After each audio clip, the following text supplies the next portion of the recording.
nós estamos então agora nesse momento conversando um pouco sobre a segunda carta de Paulo aos Coríntios. Eu queria refletir com o irmão: você já se sentiu desanimado, desesperado ou desamparado? Todos nós, né? Você já passou por situações difíceis, dolorosas ou perigosas? Quem nunca, né, queridos? Você já se perguntou, já se percebeu em algum momento perguntando para Deus assim: por que o Senhor permite que eu sofra? De repente você pergunta: se o Senhor me ama, como o Senhor me ama, por que eu tenho que sofrer?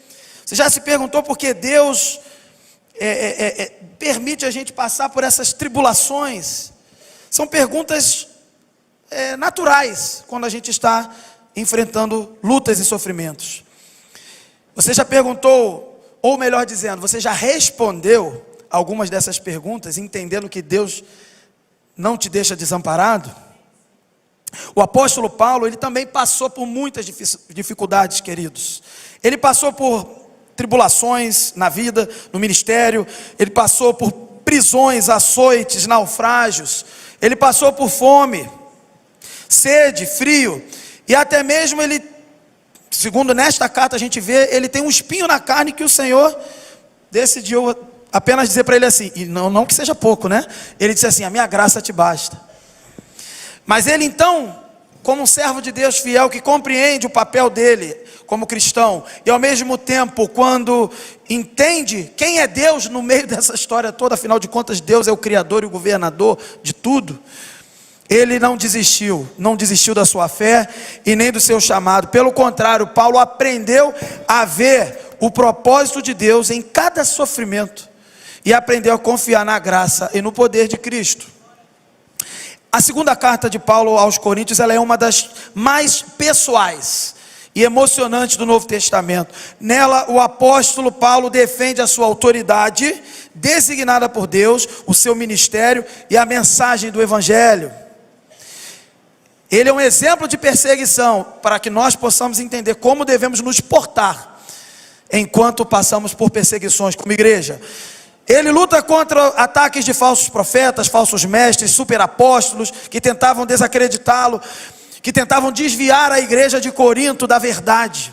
Paulo também vai revelar o seu coração de pastor nessa carta, a sua profunda afeição pelos coríntios, a sua disposição de sofrer por amor a Cristo e a igreja. Ele nos ensina isso.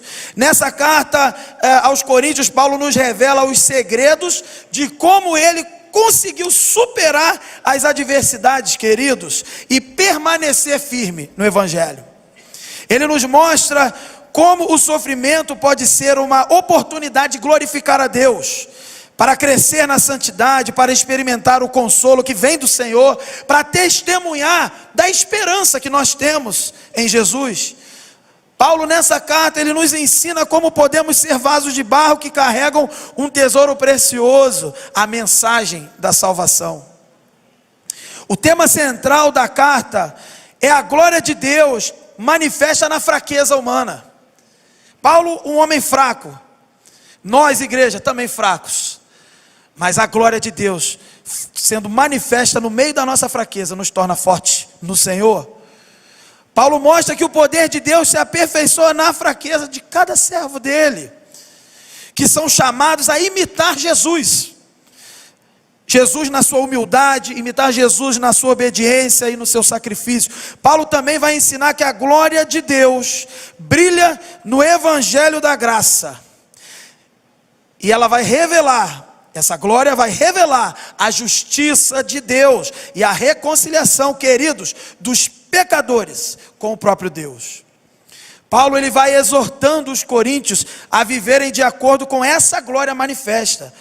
E ele vai dizendo que essa glória que se manifesta na vida do cristão, da igreja, e em nós aqui também, essa glória, ela revela e manifesta a santidade, generosidade, sinceridade e o amor que caracterizam, que nos identificam como verdadeiros cristãos. Hoje nós vamos mergulhar nessa carta, nos aprofundar agora, nessa carta que nos inspira, porque é inspirada pelo Espírito Santo, a aprender com o exemplo de Paulo, como podemos viver uma vida cristã vitoriosa em meio às lutas. Hoje nós vamos mais uma vez descobrir perceber como podemos transformar o nosso sofrimento como igreja, como servos de Deus, porque padecemos por fidelidade ao Senhor, em serviço. A nossa fraqueza em força e a nossa aflição em alegria. É isso que vemos na segunda carta de Paulo. E nós vamos ver como Paulo aplica essas verdades em 4 áreas principais. Primeiro ponto, as tribulações. Nós vamos ver já já. Segundo ponto, a disciplina da igreja. Terceiro, a necessidade das ofertas. Quarto, a defesa da sã doutrina, a defesa da palavra de Deus. Portanto, queridos, estejamos preparados para sermos fortificados hoje pela ação do Espírito Santo que tem nos guiado, nos guia a toda a verdade. Verdade esta que Paulo, o apóstolo, defende e proclama com ousadia, coragem nesta carta.